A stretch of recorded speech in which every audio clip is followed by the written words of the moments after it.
Hello, hello, hello. It's coffee time. Got a good one today. Well, I hope it's a good one. Starting with pronouns. Let's talk pronouns. Halifax are a bank, building society. I guess they're a bank now. I don't know. Who cares? But Halifax recently announced that they're going to have pronouns on their badges of their employees. And it's been a bit of a Ratner's moment. Again, for those of you who don't remember, Ratner's were a chain of jewellery store. And one day during I think it was an investors meeting, the founder, Gerard Ratner, got up and said, well, all we sell is a load of old crap. And then the company kind of collapsed because nobody wanted to buy their jewellery anymore. Anyway, Halifax is going through a similar thing at the moment because of these pronoun badges. Because many customers have said this is not on, and on like Twitter, on social media and whatnot. And the Halifax has replied, well, if you don't like it, you can. And people said, all right then, we will. Because somehow pronouns are really important. The whole pronoun thing's a load of nonsense, because we tend to use pronouns when people aren't around. They're usually used in people's absence. If you're not there, oh, she's gone out for a walk, or he's over there. You very rarely address somebody by their pronoun. He. Make me a cup of coffee, he. It's coffee time. It would be incredibly rude to use pronouns in that instance. So many times pronouns are used when we're not around. So you could really call anyone what they wanted without them knowing and without them actually being personally offended, because they're not actually present. Names are important. Names are what important. Pronouns, not so. But we have this kind of weird ideology going around that we're all very special and we all need to, tell people how we will need to be addressed. My name will do. My name. You can call me what you want behind my back. You can call me what you want to my face. Because guess what? I'm an adult. I don't really care. And this is the level of infancy that we are pushing now. We are pushing this. This infantilization of grown-ups. They're very demanding. It makes me sound like a right-winger. I'm not. I just think this is this extension of, well, I don't know, gender ideology is just beyond nonsense. The real funny thing is all these banks and building societies are closing down their branches, so the chances of you actually coming across one of these people with a name badge on are getting smaller and smaller every day as we're moving more towards electronic and online banking. If we're using online banking and phone banking, how are we even going to see their name badges unless we're doing it via FaceTime or Zoom? We don't do that. No, we don't do that. That should be a thing. But yeah, Halifax has, painted itself into a bit of a Gerald Ratner corner here with the old name badges, because pronouns are silly. It's childish nonsense, but hey, it makes people feel important. We'll do some politics now. Politics. This is where the Tories are in a bit of trouble. Chris Pincher resigned as Deputy Chief Whip last night because he got drunk and molested a couple of men, like you do, at the Carlton Club in London, so he's had to step down. Now, I don't think he's had the whip removed yet. The whip is, but basically means he goes around telling other Conservative MPs what they need to do, how to vote and whatnot. It's basically a henchman for our fluffy-haired leader, and many people have said that this has happened because it's like a smokescreen for Boris, because Boris got a news story suppressed in the Times last weekend about his missus. Well, when she wasn't his missus, when Carrie was still his bit on the side, he was going to get her a job involving a six-figure sum. This is common knowledge, that he was playing away with Carrie when he was still married, because he's a serial adulterer. We know that. He's a liar, serial adulterer, a fantasist. We know that. That's what's great about Boris Johnson is we know he's all these things. There are no surprises because we know what he is. And so he is the perfect Prime Minister and the ideal politician, because he can't hide. There's no hiding. But they reckon the impetus of him cancelling that story was because another minister walked in to his parliamentary office. Well, I don't know if he was when he was working when he was foreign minister, and Carrie was there, and she may have not had little Boris in her mouth at the time. Just saying.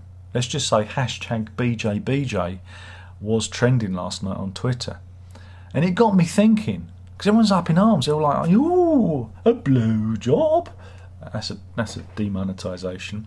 Everyone's worried and shocked that Boris may have been pleasured in the Houses of Parliament. You think that's the first time it's ever happened in the Houses of Parliament? I think it's probably the first time a heterosexual blowjob's probably been performed in the Houses of Parliament. Know what I mean? Go back to Chris Pincher there. And I reckon that when he was Mayor of London, he probably had one of his many conquests over his desk at the at the town hall, on the South Bank. I'm sure every position he's held, he's used his office as his own personal love shack, baby. But it got me thinking: should we be upset by Boris's blowjob? Should we be right? I was thinking, it doesn't surprise me. It doesn't surprise me because it's BJ, Boris Johnson, blowjob, BJ. There's almost like a poetry to it. And I was thinking, well, more politicians. We need more. Well, if Putin was getting regular blowjobs in the Kremlin, there'd be no war. Because I don't think any president or prime minister has ever gone to war after a good blowjob. Now, Tony Blair. What was shocking about Tony Blair? When he came out and said that him and George W. used to pray together, maybe in the Oval Office in the White House. Imagine them, falling to their knees and praying to the big invisible man in the sky. And I was thinking, more wars have probably been started by men praying to the big invisible man in the sky than to men getting blowjobs. So I'm saying that more blowjobs in Parliament, more blowjobs to all politicians, and for the ladies. Oral sex goes always. Nothing wrong with that. And I think the world would be a much better place. Just saying, it got me thinking. And it's not very often we get to think about Boris Johnson being pleasured by Carrie in the parliamentary offices. BJ for BJ. I think it's a good thing. If you're eating your sandwiches, I'm sorry. It gets worse. It really gets worse. But if you're sick of your cheese and tomato sandwich because that's all you've been eating, feel sorry for the panda. Feel sorry for the humble panda bear, our black and white friend. He's been eating bamboo for a long time. They reckon that the panda bear's been eating bamboo for 6 million years. Yes, fossil evidence has revealed that the bear's ancestors also had a thumb-like 6th digit with which to hold their favourite food. Imagine that, eh? And we've even got pictures. There's even a picture of a panda bear and his digit. It's like a fleshy pad. It's called a radial sesamoid. See, looks like I know what I'm talking about, but I'm just cribbing off the Daily Mail website because you don't expect me to write any of this stuff, do you? There we go, and that's what's going on. But yeah, it's amazing what these scientists discover. 6 million years of bamboo. You will never complain about that cheese and tomato sandwich again. But let's talk COVID news. Who wants to talk COVID news? Let's all celebrate a tiny little island in the Atlantic. The island of Tristan da Cunha. You've heard of Tristan da Cunha? It's in the middle of the Atlantic. It's just, I guess it's probably north of the Falklands. It's between South America and South Africa. There's a handy graphic here again, just so you can see where it is. But we're gonna salute Tristan da Cunha because even though it's thousands and thousands and thousands of miles away, about 6,000 miles from us, and it only has 250 residents, Tristan da Cunha, which is part of a remote crop of volcanic islands in the South Atlantic Ocean, has one thing going for it. Do you know what that is, folks? It hasn't recorded a single case of COVID. Not one. Isn't that amazing? I think it's amazing. So yeah, that's a good thing, isn't it? I think so. So what else have we got? What else is going on? We've had panda bears. We've had islands in the South Atlantic Sea. Who fancies a good old-fashioned punch-up? Eh? Do you fancy a punch-up? I got quite a few punch-ups here. This is in Portugal, in Portimao, in the Algarve. You can tell the Brits are on holiday because a load of them went crazy at this bar and started throwing chairs and tables at the Aloha. Apparently a fight broke out between two groups of rowdy holidaymakers, and yeah, it got a bit fruity. It did. It got a little bit spicy there. Whoa! You know it's a good night when the tables and chairs start flying around. But it doesn't end there. How so? Because Brits go crazy everywhere. Though I'm not sure if this was solely the Brits responsible for this one, because it was reported by Fox News. This is on a Carnival cruise ship. The ship's called the Carnival Magic, and it was just off of New York Harbour, wrapping up an 8-day Caribbean cruise, or Caribbean cruise if you're from the UK. And as you can see, we've got the little look.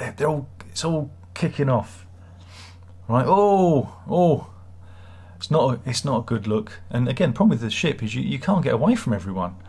And yet security are called. Here they go. Everyone's weighing in, and it's got a bit intense. But apparently this 60-person brawl, which lasted an hour and spanned over 5 floors of the ship, was sparked by jealousy over a threesome. Yeah. What's the difference between an orgy and an OG? An OG is when there's a long number of people and you go, oh gee, I better go home. Apparently somebody got a little bit jealous because there was a bit too much how's your father going on, and a massive brawl broke out. But hey, we can beat that. We can beat that. This is in Hyde Park. The Eagles were playing recently. You know the Eagles. Easy listening. The Eagles, and this is in the Diamond VIP area in Hyde Park. There was a brawl. We have a still picture of it. I'm just trying to get rid of all the pop-ups because wherever you go now, there's a pop-up saying, "Do you want to eat our cookies?" And here we are. Here's the brawl. Look, you can see it's all kicking off. And that's in the £399 VIP area at the Eagles. The Eagles are playing. You can see them on the big screen. She's looking visibly shocked. But you know what? The Eagles were playing Take It Easy as the brawl was going on. I don't joke. They were actually playing Take It Easy, which is about... well, it's in the title. It's about taking it easy. Well, this is the opposite of taking it easy.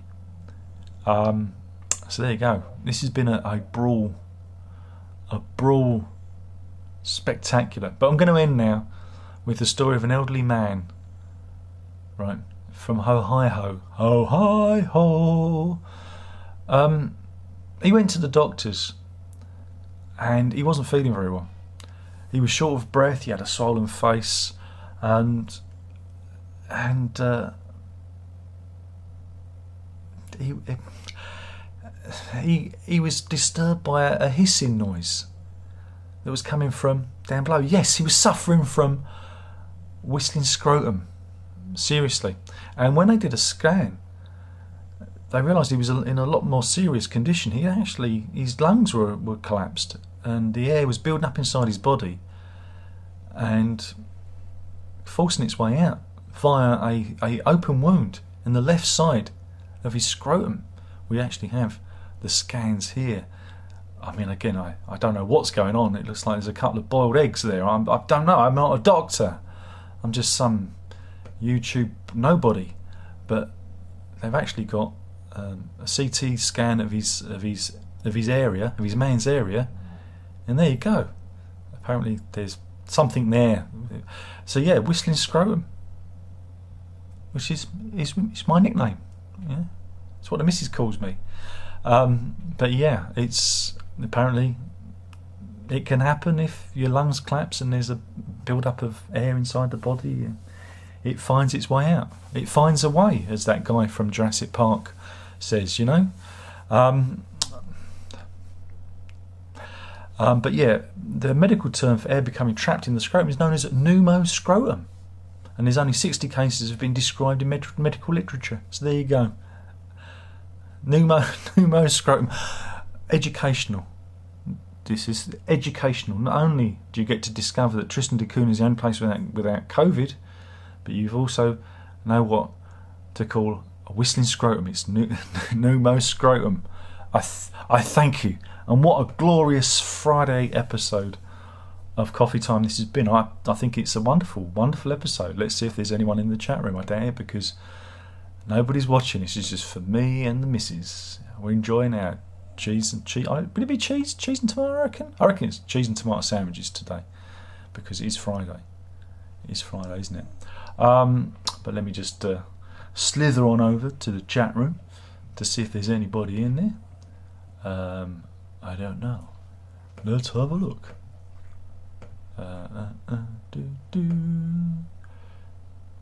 Just waiting for the browser to work. Well, hidely ho, Brendan's in. More foot nudity. I did that in the live chat on Tuesday. I showed him my swollen ankle picture. Still a bit sore. I mean, I've been hobbling around like a geriatric. Sympathy, pity, sympathy. It was just a really stupid accident. I was looking at the ground anyway, because I'll be very careful, because, you know, taking the dog for a walk. What with my feet? Come on, trying to get it. What? I'm trying to get it to be my catchphrase. And I went A over T, and I've still got bruised ribs. You know, I'm just. When you get old, it hurts. Everything hurts. And if you're diabetic, type 2, you take a longer to heal as well, which is nice. But yeah, Alex says, thanks for mentioning Amel and the Sniffers. Really enjoyed the latest record. They are very good, aren't they? Andrew says, good morning. Make love not war, indeed. Payne says, good morning. And we know it's him because he's got a little spanner. Andrew says, were they arguing over a porcupine tree and Steve Wilson? Possibly. Brawl Britannia, don't it make you proud? And Renee's in. And we're all here, exactly. Everybody's here. The whole gamut of human existence is here. So yeah, thanks for watching. Hope you've enjoyed it. I think I might have cured the stuttering computer problems. I had to tinker with me settings, and even though there's steam coming out the back, I think I may have prevented it from keeling over, like me walking the dog. Hooray! Anyway, thank you for watching. My name's been Darren Locke. I've been doing Coffee Time, where I look at the news, the important stuff. Pneumoscrotum, which is named my new band. Well, actually, I think it's the name of the new Tool album, isn't it? Anyway, drink it up and ta-da.